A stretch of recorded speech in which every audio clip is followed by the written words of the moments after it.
In a dark void, sand drops through the neck of an hourglass into a heaped pile. The last grain slows in the air, then bursts into cosmic light. The light pulses and myriad galaxy clusters resolve in an abyss. One galaxy spirals radiantly in the dark. Having liberated the hourglass and become keeper of time, my next task was to restart history. Not beholden to past events, I was free to craft a new era. It was with humility and restraint that I approached this blank canvas. After careful preparation, I began work, painting over the darkness. After eons passed, I sketched out the realms. After eons more, I brushed them in with life. A star flares over a planet. In my new era, all beings will have the opportunity to find peace. Whether or not they do will be their responsibility. For my power only permits me to begin this endeavor. It is the duty of mortals to finish it. A title appears over a vista of mountains and red-leafed trees surrounding a shimmering lake. Mortal Kombat 1.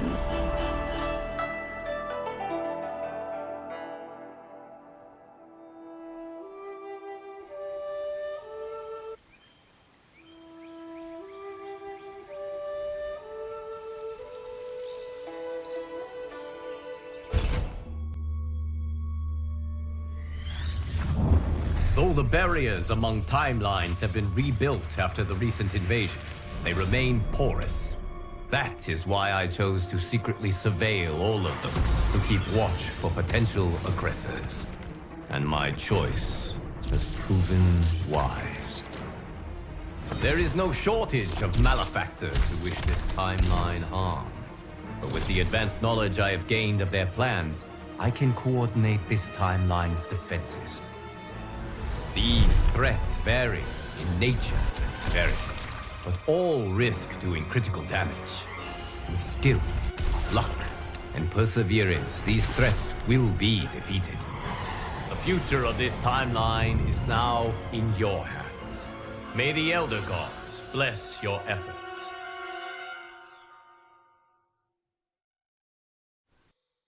Words appear. WB Games presents a NetherRealm Studios production. An old man stands in front of a caravan near a crowd. My friends, your patience is about to be rewarded. For I have saved the best for last. I have recently discovered a cure-all of unrivaled potency. It will soon be on the shelves in every home of Outworld. This elixir is crafted from an ancient recipe. It has Patreon flowers, Margovian nectar, powdered teeth of an Arctican dragon. All this and more, infused with powerful Lycorian magic. There is a village in the next canton over, where everyone has purchased this miracle cure. Overnight, all diseases, even Tarkat, have disappeared. Now, magic this potent is expensive. And I am sure you're asking yourselves, can I afford it? But the true question you must ask is, can I afford to be without it? You lie, Shang Tsung. Your cures are useless. The crowd parts for a bald man as he strides to Shang Tsung, fists hanging at his sides. I'm sorry. You are? Someone fool enough to have believed you. My daughter was dying when you came to my farm. You promised a miracle, and I gave you all I had. But only days later, she was dead. That is impossible. My magic could not have failed her. There was no magic! I took your elixir to an Imperial mage, and you know what she said? The bald man snatches a potion from him and throws it down. It's nothing! Just Bourgeois tea! The mage is mistaken, kind sir. My elixirs are of superior quality. Their efficacy is guaranteed. The bald man flings him to the ground. Shang Tsung raises his hands as the crowd closes in around him. Lightning flashes over Shang Tsung's caravan at night. Lamplight pours out from it. Shang Tsung emerges from a door in his caravan, a small case in one hand. He slowly takes a seat on the small wooden stairway leading from his caravan door. He opens the case, revealing a mirror inside. He squeezes his eyes shut, then reaches for his head. His long grey beard drops to the muddy ground. Shang Tsung regards his reflection, now younger, beardless, and with shorter hair. It is an excellent ruse, your disguise. A woman stands nearby. Backwater folk are far more likely to trust a kindly old man. Here on behalf of a dissatisfied customer. If it's revenge you want, have at it. If it's restitution, there's nothing left. What I want, Shang Tsung, is to elevate you, to make you the great sorcerer that now you can only pretend to be. A generous offer. Why me? You are uniquely resilient. Who else could eke out a living traveling Outworld's hinterlands, selling quack cures and fake magic? A living? It is barely survival. And you were meant for more. To live among kings, not peasants. But since before you were born, you have been conspired against by those who fear how formidable you could become. How do you know this? Who are you? I am your deliverer, Shang Tsung. Join me, and I will put the realms at your feet. Water streams down Shang Tsung's face as he meets the woman's glowing blue eyes. He smiles toothily. A title appears, Mortal Kombat 1. 3 men wearing sun hats plow a farm by various cottages. Power line towers hang crookedly near them. An ornate building sits on a mountain peak looming behind. This is a good harvest, Kung Lao. Yes. It is a blessing, Raiden. You would rather we starve? No, of course not. But we've worked these fields since we were kids. In 40 years, we'll still be here. Stooped and feeble like Old Man Wei. An old man glares at them and spits. Kung Lao waves. As long as I've known you, you've dreamed of leaving Fengjian. Why can't you be happy here? Our ancestors fought in great wars. They died with honor and glory. Stories of our great adventures will be passed down for generations. It may not be glorious, but what we do helps the village thrive. I know. But is it so wrong to want some excitement? If that's what you want, may I suggest a bet? Dinner at Madame Beau's tonight. Last to fill their cart pays. You work faster than me? Ha! Since when? You're on, Raiden. Kung Lao and Raiden both smirk while they shake hands. The 2 men pass the day harvesting cabbages from their field and throwing them into separate carts. Kung Lao wipes sweat from his brow, then quickly pushes his cart with Raiden down a dirt road to the cottages. A woman uses a kettle to pour tea into a pair of small porcelain cups on a table in a crowded restaurant. She carries a platter with the cups and kettle away as Kung Lao and Raiden walk in. That is amazing. I'm starving. I wonder what Madame Beau is making tonight. An old woman approaches. For you two, whatever you want. Thank you, Madame Beau. You spoil us. Like the sons I never had. Madame Beau leads them to an outdoor dining area. They sit at one of the many tables. Have you two been practicing my lessons? As we can. The harvest leaves us little time for martial arts. Since your first words, Kung Lao, you've mouthed nothing but excuses. If you fail to prepare... Your preparations will fail you. Good. You haven't forgotten. But we'll see if I make you anything special tonight. I'm glad you're paying. Madame Beau might just pad the bill with her anger. I am paying? You finished work last. But I delivered my cart first. Delivered? Huh. The bet was filled. That's not what I remember. So that's how it is, eh? What do you say we settle this man to man? Hmm? They walk off. Wait, you mean fight? Yes. Right here, right now. Madame Beau can watch, critique our form. A hooded man with glowing white eyes watches them pass by. Best 2 out of 3? Fair enough. We must be careful. Madame Beau will kick us out if we break something. Oh, this won't last long enough for that to happen. You will be down in no time. Fight!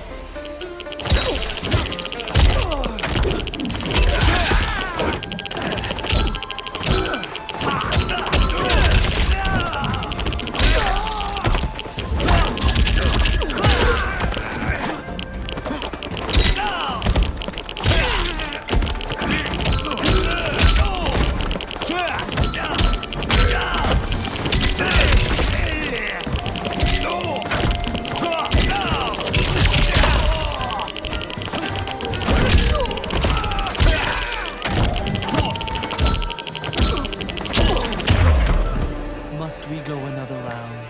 We both know how this ends. Fight!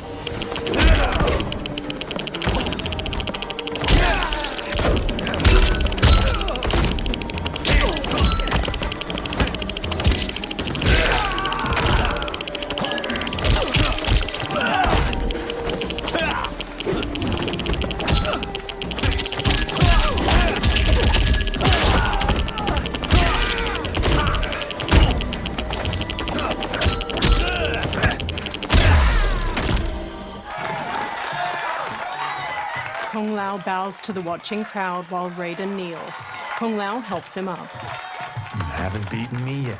The day's coming, Kung Lao. Keep telling yourself that. A variety of plates and bowls with scraps of food in them sit on Kung Lao and Raiden's table. You were hungry. Oh. Everything was delicious, Madame Beau. Thank you, Raiden. You boys are always a pleasure to cook for. Raiden hands her cash, but his face drops as she beckons for more. A breeze wafts a bill from his hand toward a man in a dark garb and gas mask. He closes his fist around the bill, then looks toward Kung Lao and Raiden.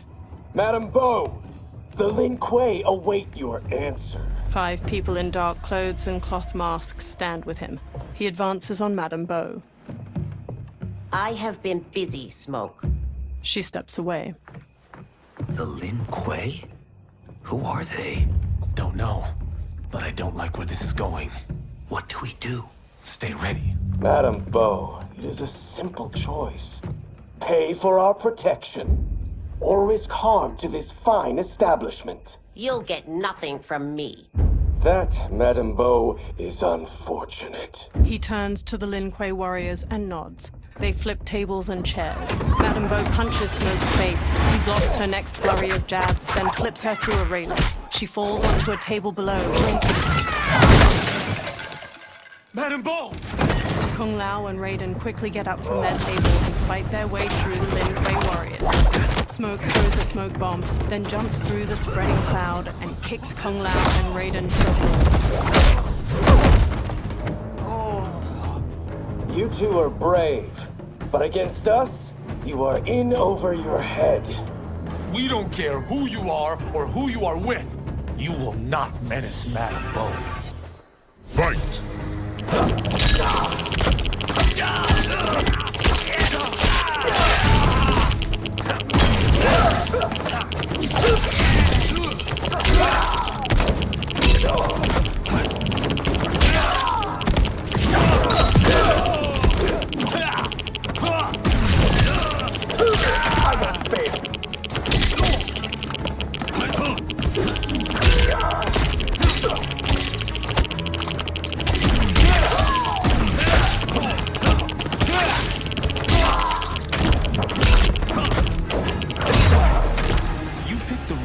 person to extort, ruffian. Fight!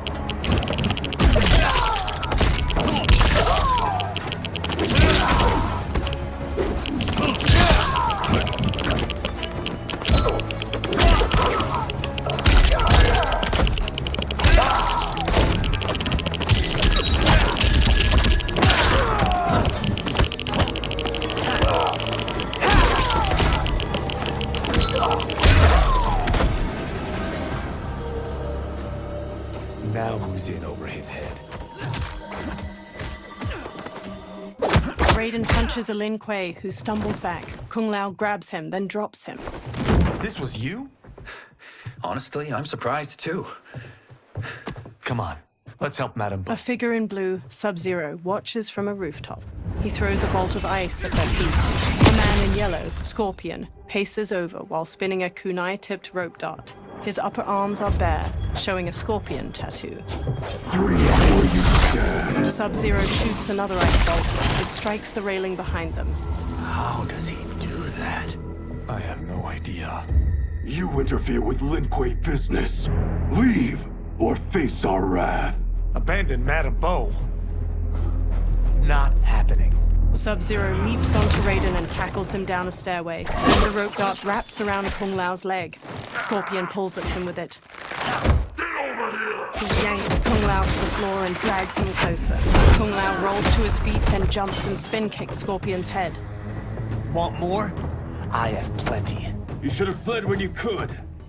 Prepare to regret ever crossing the Lin Kuei. Fight!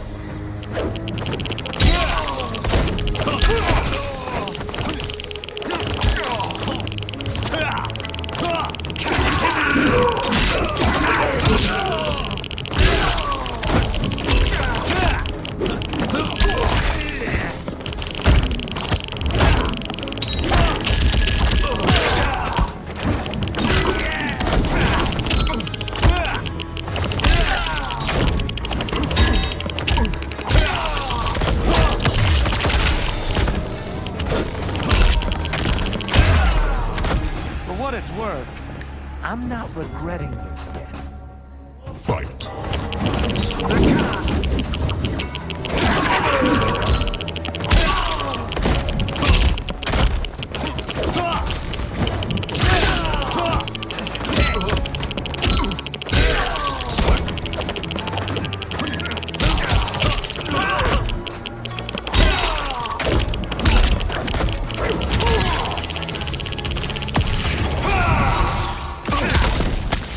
Sub-Zero skewers the victim's skull with ice daggers. He headbutts them. Scorpion slings rope darts through his victim's sternum and neck. He pulls.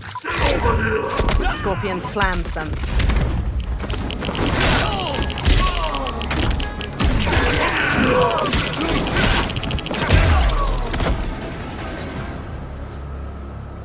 It is you who will regret crossing me. Kung Lao watches Sub-Zero kick Raiden into a pillar from the balcony. Raiden looks up, then climbs the pillar to the level above. Sub-Zero eyes him, then kicks two legs out from under a table, turning it into a ramp. He uses it to vault through the air and kick Raiden on the upper level. Raiden staggers into a bar counter where a man drinks. Raiden grabs a cleaver from a pig's head sitting on the bar and swings it at Sub-Zero. Sub-Zero weaves around the blade and Raiden slices off the cap of the man's liquor bottle. He pours it into a cup. Sub-Zero blasts ice at Raiden, freezing his hands to the bar. The man plucks a bit of the ice and drops it into his drink. Kung Lao throws his hat at Sub-Zero's head. It bounces off harmlessly. Smirking, Kung Lao shrugs. Incompetent. Kung Lao chucks a circular chakram decoration. It nicks Sub-Zero and plunges into a wall. Oh, that works. I have had enough of you. Then go, before I put you down like the rest of your Lin Kuei. You haven't a prayer against the Lin Kuei's Grand Master. Fight!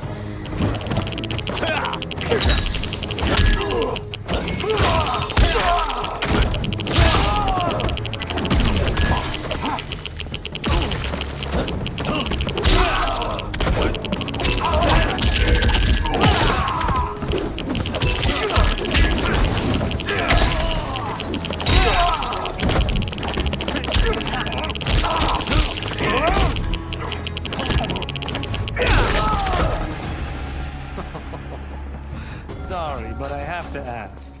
Can Fight. any of you Lin Kuei fight?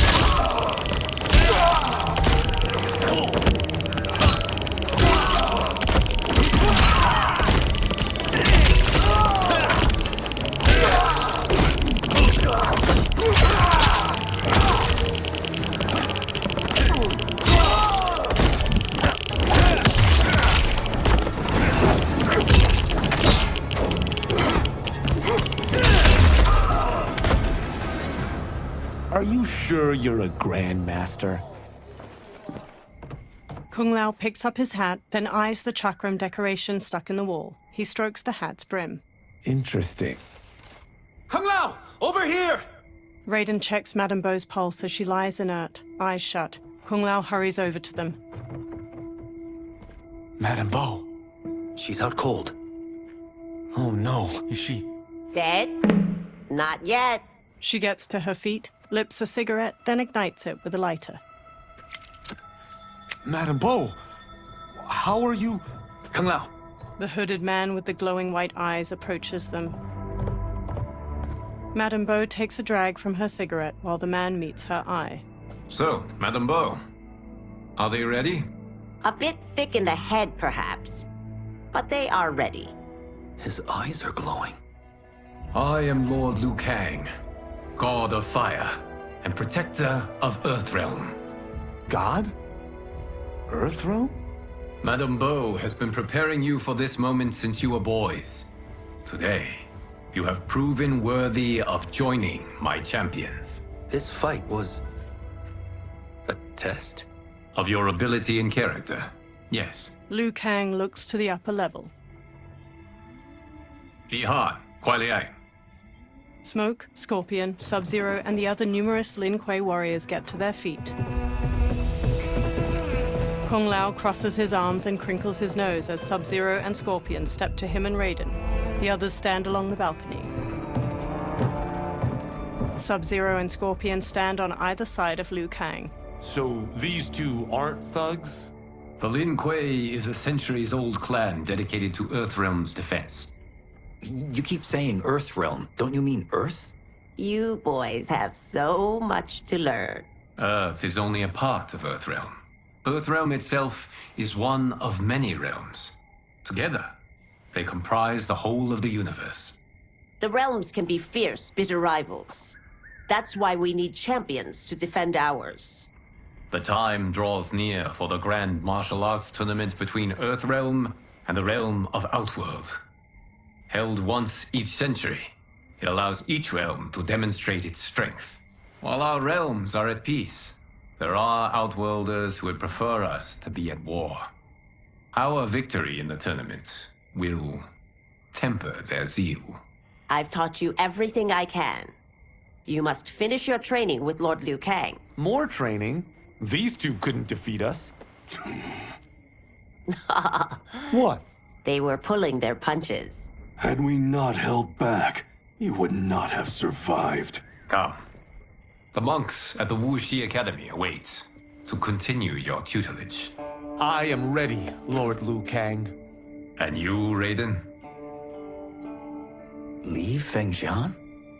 I'm needed here. Earthrealm needs you, Raiden. You'll best serve the village by being one of its champions. I understand. Excellent. I will join you soon. First, there are other champions I must gather. Sunlight soaks through a jungle canopy. A man in a leather jacket and wide-brim hat hacks through the foliage with a machete. Another younger man with a backpack and rifle trails behind him. The men pause. We're off the map. We should go back, recheck the route. It's this way. The man with the hat slices through the jungle as he strides forward. The pair slow to a stop and look out at a massive human skull carved into the front of a stone edifice, a large doorway at its mouth. The temple. The pair move along a ruined stone pathway leading to the temple entrance. They stop near a seated woman. Flies buzz around her. The man with the hat shines a flashlight in the woman's face, revealing her to be a corpse with various darts sticking from her. Rot partially covers her face and her glassy eyes gaze blankly out. A swarm of beetles scurry out of her mouth. God damn it, Alessia. He cringes as the younger man's face draws tight. They examine numerous holes on the temple doorway. The darts came from here. The man leaves through a journal filled with notes and drawings of venomous animals. Can you open it? Without killing us? Let's hope so. The temple doors open. Light streams past the two men and into the dusty entryway of the temple. Both turn on their flashlights and step inside. They walk through a broad hall. Thick pillars with human figures carved into them line its walls. They turn a corner. Sunlight floods through ruined parts of the wall to their left, and small weeds rise from cracks in the stone floor. Turn them off. They turn off their flashlights. And we're definitely getting warmer. The pair moves down an aisle hedged in by low walls. Lines of fire flicker along the top of each wall. How are these still burning? Oil bubbles up from the ground. The chamber channels it, somehow. They move to a doorway blanketed with ivy at the end of the aisle and pause. The two men hop down a short ledge and continue forward.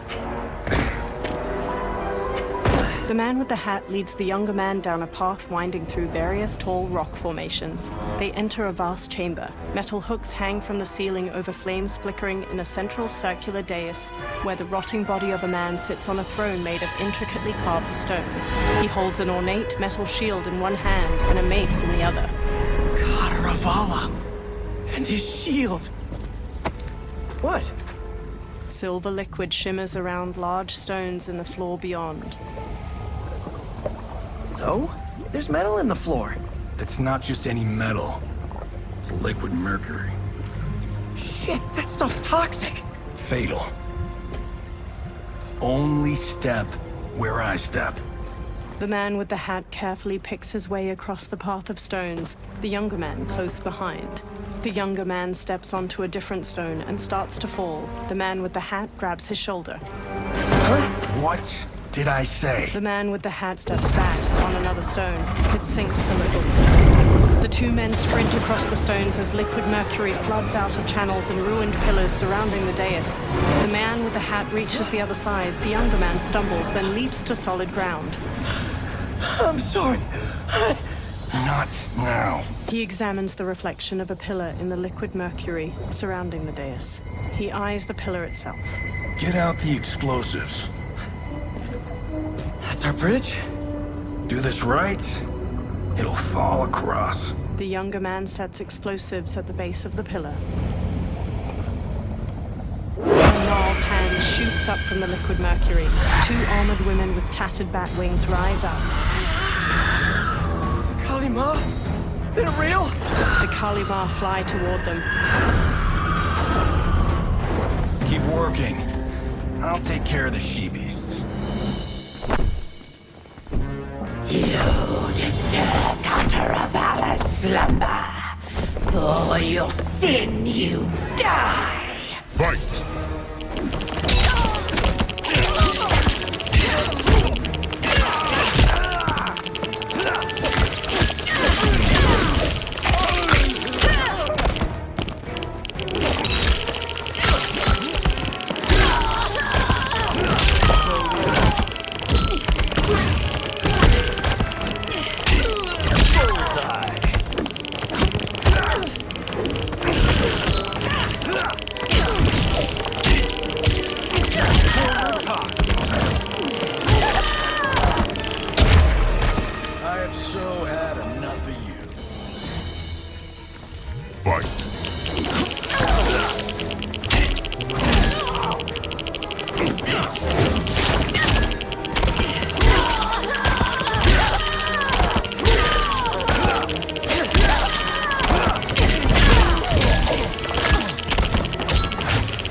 Got no time to die, crazy lady.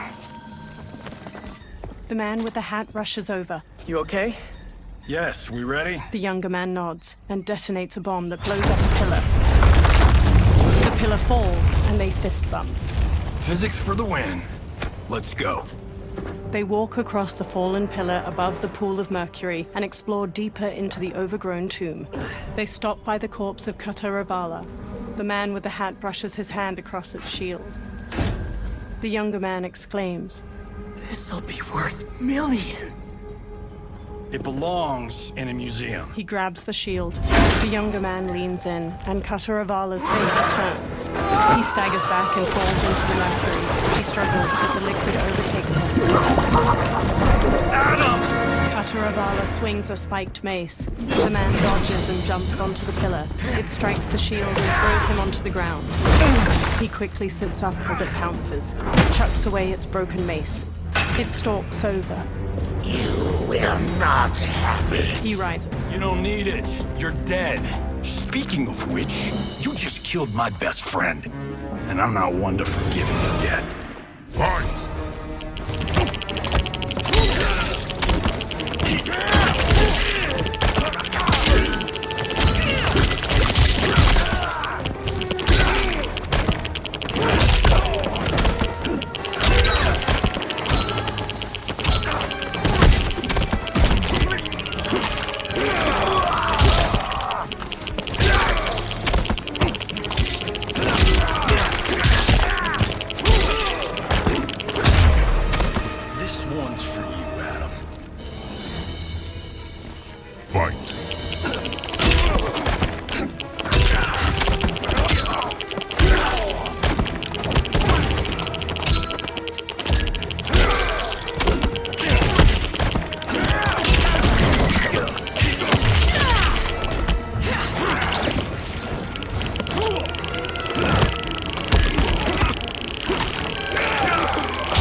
Now where's that shield? He sprints past Kataravala. I'm not yet defeated. Yes, you are. He spins, chucks the shield, and cuts its head off clean. The shield slams against the wall and bounces back into his hand. Time to go home. Cut! Freddy! I knew it! Woo! I felt that one. You felt it too, right? Crew member. Temple of Kataravala, take 39, tails. Director. That's a wrap. In a studio, crew cheer. The director takes off a headset and hands it to a woman. The hatted man shakes his hand. Steven, this was fantastic. Thank you. Oh, just like the old days. And these props. Jimbo killed it. Steven takes the shield. You did too, Johnny. Hey, about my pitch. You know, the karate zombie thing? I'm thinking 4 films. Maybe a streaming series? Johnny, I don't have... You're right. Not here. I'll swing by your office after I change.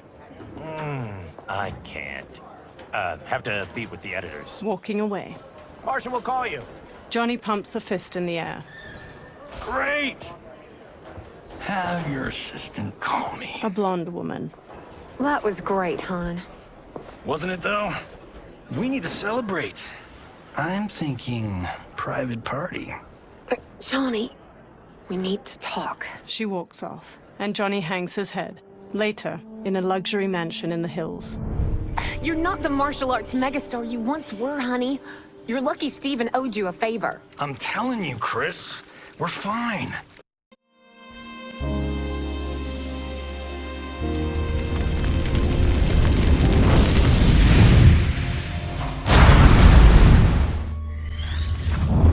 Though the barriers among timelines have been rebuilt after the recent invasion, they remain porous.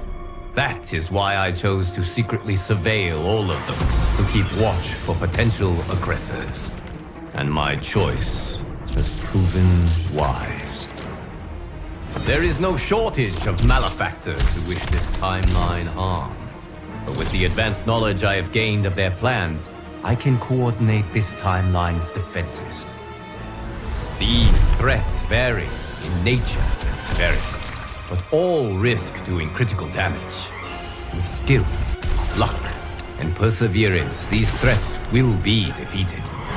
The future of this timeline is now in your hands. May the Elder Gods bless your efforts.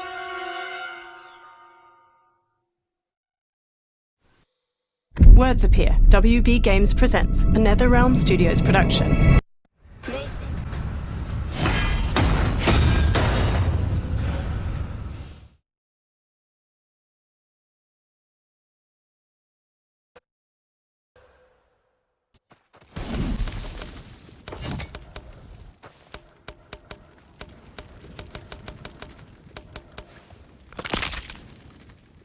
Geras.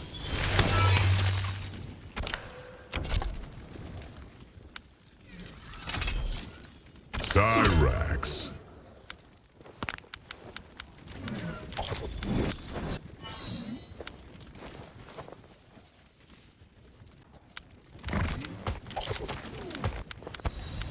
Jax.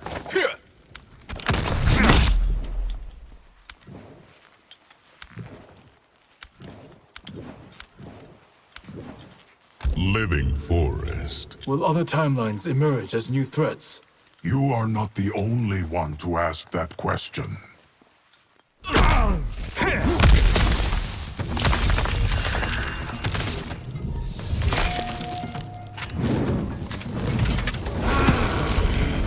Round one, fight.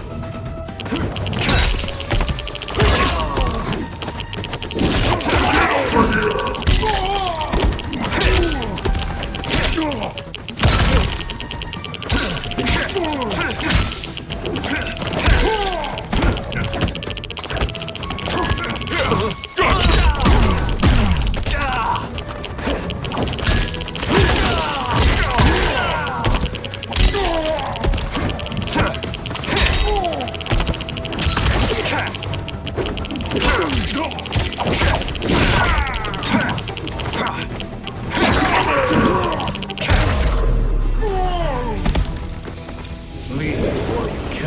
Round two, fight!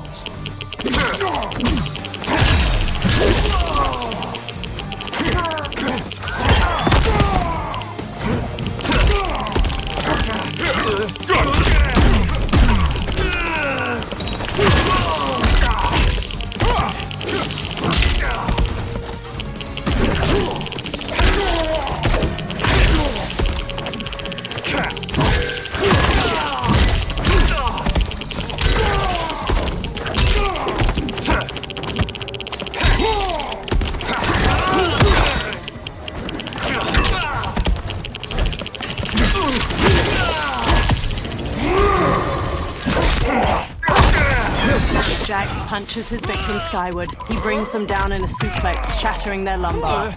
Geras punches the victim into a portal, copying them. Another Geras grabs the copy and both Gerases slam the victims into each other. You will be forever. Round three, fight!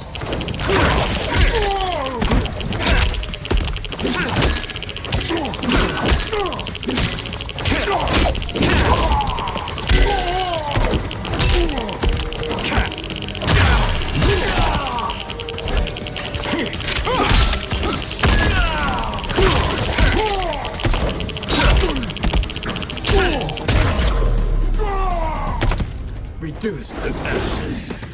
Round four, fight!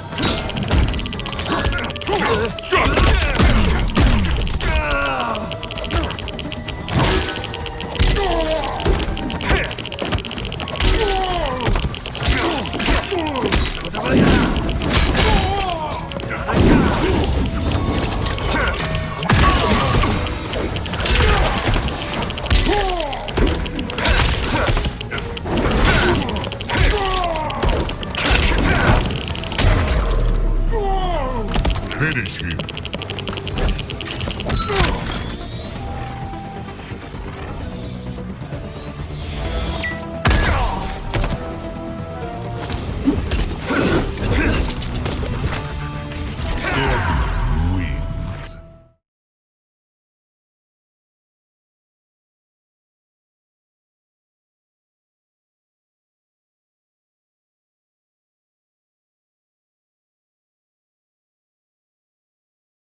PlayStation